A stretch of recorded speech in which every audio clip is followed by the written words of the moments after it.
Yeah, it's good. It's good to have you. Obviously, things in the Dodger universe are not very Dodgery right now. And one of the things that we've talked so much about is, baseball players never too high, never too low, kind of sit in the middle, and the good stuff will come and go, the bad stuff will come and go.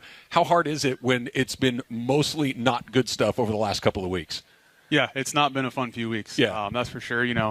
Not up to our par. But that's baseball. It's a hard game. I think for us it makes the wins more enjoyable. Going through these tough times, coming out of it. We still got a month and a half of regular season left, and then a postseason push. So, we're just focused on getting a little better, getting back to playing good baseball, and everything should take care of itself. And I guess what people want to say is they keep saying how even-keeled you are. Like you never get too high, too low, and they said it may be because you're a great golfer. Yeah, I don't know. I don't know if it's golf. That's just kind of who I am. I think being a catcher, you gotta have that demeanor for the pitchers. You can't get too high, can't get too low. You got to be, a steady force back there. So, I try to do that a little bit. I definitely let the emotions go a little more in big games and stuff like that. But just trying to be a presence back there for the pitchers. But do you get upset sometimes? I mean, you're a pro at not showing it, but I'm sure you're an athlete. You got to be frustrated sometime. Yeah, for sure. I definitely get frustrated, mad. It's just getting past it as fast as I can, which I feel like I do a pretty good job of. Go back to the last time you guys played the Padres. And I remember listening and seeing you talk in the post-game interview, and you were kind of like, yeah, okay. We're going to see him again. And they're here again. And the circumstances are different than they were the last time. They're a game ahead of you, as long as we sit here right now. Does it have a little more juice, or is it more like, yeah, okay, this is the next three, and then we'll go play the Rockies, and then we'll play them again? Yeah. I mean, they're playing really good baseball right now. It's gonna be a fun weekend. It's gonna be tough games to win, but it's gonna be tough for them to beat us too. So, yeah, we're gonna go into it. It's gonna be emotional. I know the fans love it. It's be at Dodger Stadium. It's gonna be awesome, and it's gonna be a great environment.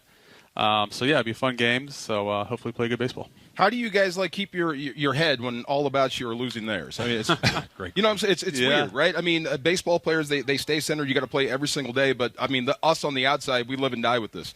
So how do you guys keep so even killed when you're in the middle of it? We just keep trying to help each other out. Keep trying to pull for each other. Keep trying to, just speak good things. Have a positive vibe around the clubhouse. So that's where we're at. We're not down on the dumps or anything like that. We still know we're a really good baseball team. We still know we can win a world championship this year, and that's the goal. If you need somebody to bash a Gatorade, I can come down there. Just you a one-day contract. Yeah, we've got a few guys that can do it. Who's the leading candidate? If you had to place a bet on who the guy to tear up a Gatorade cooler, who would it be? Dalton Rushing for sure. Oh, okay, okay, great. Now you're his teammate, but do you sometimes catch yourself just looking at Shohei like you can't be real? Like there's Shohei at the plate, and then there's the one you have to catch, and they're the same guy, but they're completely different. Do you ever catch yourself saying, wow, how do you do this? It's daily almost. It's incredible. You hit the ball, and it's like, oh, my God, I didn't know someone could hit a ball that far. And you've seen him do that before, but, you think that one went a little bit farther. And then he's dotting 101 on the corner to Mike Trout last night. It's incredible what he does. How do you reconcile that, what you just saw? I don't know. Thank God he's on our side? Yeah, you're glad he's on your side, but you're a little jealous at the same point because you want to do that. You want to be able to do that, yeah. I bet that's it's hard. a little unfair. It's a ginormous shadow to have a dude like that on your team, right? I mean, Superman basically plays with you. Yeah. That's weird. Yeah, it's cool. It's great. He's a great dude, though, so it's good to have him around. But how do you keep in your box? This is what I want to do. This is my greatness. This is what I'm focusing on when you have that batting before you. Yeah, it's I know what my job is. You got to know your role. You got to know your what you're trying to do. You try to stick my approach, put a good at bat together, get on base, let the guys behind me drive me in. Did you pitch at some point in your baseball life? Yeah, I pitched through high school. Okay, so you ended at high school, go to Louisville, and you're not pitching at Louisville, right? Okay. At some point, the differentiation happens. That I'm good. I can pitch. I can play short. I can catch. I can play center field. I can do all these things. It never really happened for him. If more people were allowed to just come to college and say, yeah, keep doing your thing. You pitch well in high school. Not that there'd be another one of those, but would there be more guys that could survive at the big league level doing both? I think college for sure. Some guys could, just because you're playing less games. The big leagues is tough. I get to see how much it wears him down. Yeah. He's in incredible shape and all that, and he can handle it. But it definitely wears you down. Pitching, going to hit, running the bases. getting your bullpens in, making sure you're hitting BP every day. Like it's a lot.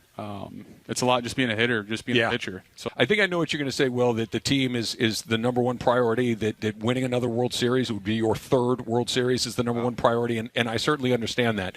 But what would it mean to you to win a batting title? Because right now you are on top of the National League. Your teammate Freddie Freeman is third. You got Xavier Edwards from the Marlins sandwiched between the two of you guys. What would it mean to put that as a career accomplishment?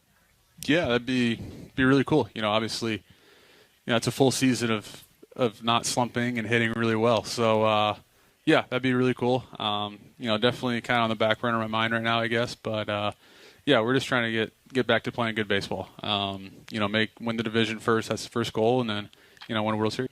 I'm just geeked for the next series. I'm sorry. I'm already looking ahead. I know. We get fired up about this stuff. It's the Padres. It is what it is. They've been behind you. Now they're in front of you. How do you go out and get that back against? I mean, aren't you happy to see them next, so to speak? Yeah. It should be a fun weekend. We got to play good baseball. It's a good team, good test. Hopefully it gets us going in the right direction. I think it should. Yeah, absolutely. Yes. How do your knees feel? Great. Really? Yeah, I feel good right now. I bet your knees are desensitized because you're always packed in ice, right? Yep. Yeah. See, I know about the knees. I just when the 100 I've been desensitized to 98, 99. As crazy as that sounds, but all of a sudden 100's like okay, and then. Like you mentioned, Ohtani hits 101 to get Mike Trout looking. And then Henriquez comes in. There's just 102, 102, 103, 103. It's like, where is the ceiling on this? How much more further out are we going to push this? I don't know. We talk about it all the time because, 10 years ago it was 100, 101 maybe.